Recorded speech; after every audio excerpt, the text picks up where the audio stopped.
Petition to United Nations High Commissioner for Refugees. Japan has failed to fulfill its international responsibilities as a signatory of the United Nations 1951 Refugee Convention and other related international agreements. Japan was my first landing country as I traveled on the Japan Airlines air ticket, and the transit area of the Bangkok airport was not the soil of Thailand. Japanese immigration gave me the wrong information that the refugee visa is not for the Pakistani people. Go back to your country within my 90 days visa.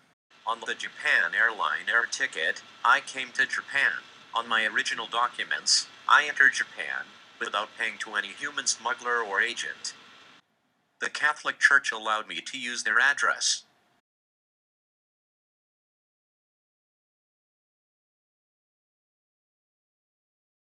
On the wish of my mother, my brothers came to visit me and they never worked illegally like me and left Japan within their 90 days visa. Instead of living with the Pakistani workers in the sharing accommodation provided by the factory, I was living alone in a flat, and they were noticing my strange behavior of avoiding them.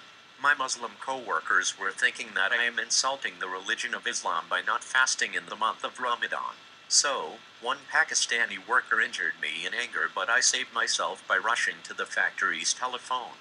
The medical certificate of the injury and stitching of my ear. The police refused to register my complaint. During the night shift, in the Maranaka factory, the illegal worker of the Maranaka factory, Pakistani Muslim man, injured me with an iron object. Immediately I dialed the 110 and the police arrived. The ambulance took me to the hospital for stitching my ear. The general manager of the Maranaka factory came to the hospital and told me that you are fired from the job.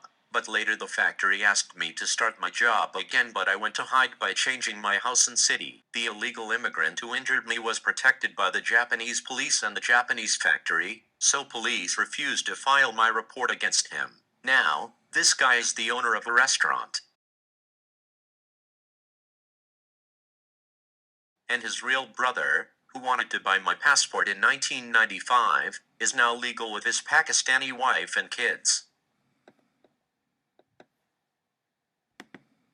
About 90% of my Pakistani co-workers in the Maranaka factory are now having different categories of the residence visa in Japan, and maybe some of them got the Japanese nationality. All of them entered Japan with the help of human smugglers, by using the passport of another person or by boat without any document. The Ministry of Justice has failed to catch their identity frauds. If the real name is ABC but got the residence visa on the passport of XYZ person, my co-workers, who came by fishing boats, are now doing business in Japan by hiding their illegal past. The Ministry of Justice is unnecessarily strict, only for asylum seekers. The guys who were deported or went back on their own wish are also able to come again to Japan. So, honesty is not the best policy for dealing with the Ministry of Justice. Japan is full of identity fraud visa holders. Japan systematically uses good cheap labors. For example, in the Maranaka factory, the trainee visa holder, workers from Indonesia were punching their working hour cards from 8 o'clock to 1700 hours and from 1700 hours to late night.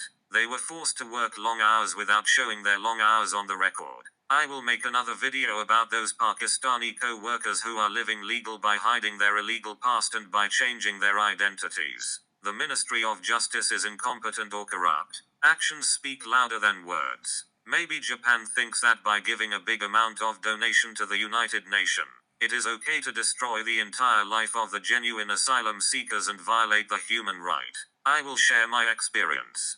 As an asylum seeker, during my interviews with the officials of the Ministry of Justice Japan, often I was asking about the violation of Article 73(2), and they were ignoring this topic. Immigration Control and Refugee Recognition Act, Cabinet Order Number 319 of October 4, 1951.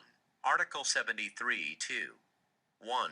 Any person falling under any of the following items shall be punished with imprisonment with work for not more than 3 years or a fine not exceeding 3 million yen, or shall be subject to the cumulative imposition of imprisonment and a fine.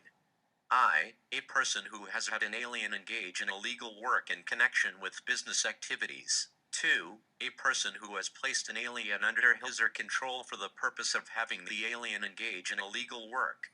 3. A person who has repeatedly arranged on a regular basis the procurement of an alien to engage in illegal work or the act set forth in the preceding item.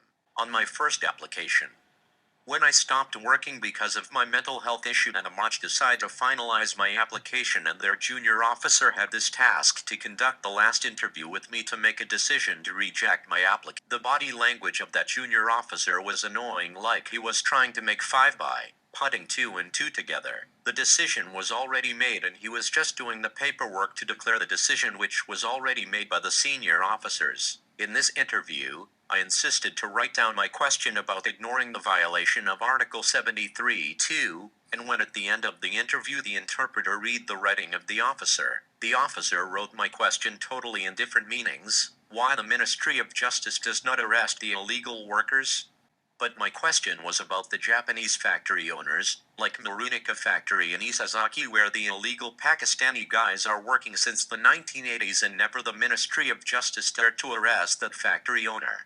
Instead of seeking asylum, if I kept working in the Marunaka factory, then it was not a problem to work and live in Japan as long as I wanted. The factory was providing accommodation and protection to illegal Pakistani workers. The junior officer said that he did the correction in this sentence, and now the sentence is, why does the Ministry of Justice not arrest the illegal work provider, but refuse to write the reference of Article 73(2) with my question? That there is no more space on the paper to write. I think that UNHCR has to investigate my case, that why Japan failed to fulfill the international responsibility, while Japanese immigration officers were ignoring my question about the Article 73(2), that why Japan does not arrest those factory owners who give jobs to the illegal foreigners since 1980s. All Pakistani people who entered Japan on the passport of others and by boats without documents are still living, working and doing business in Japan, but the Ministry of Justice was very strict to grant me the refugee status.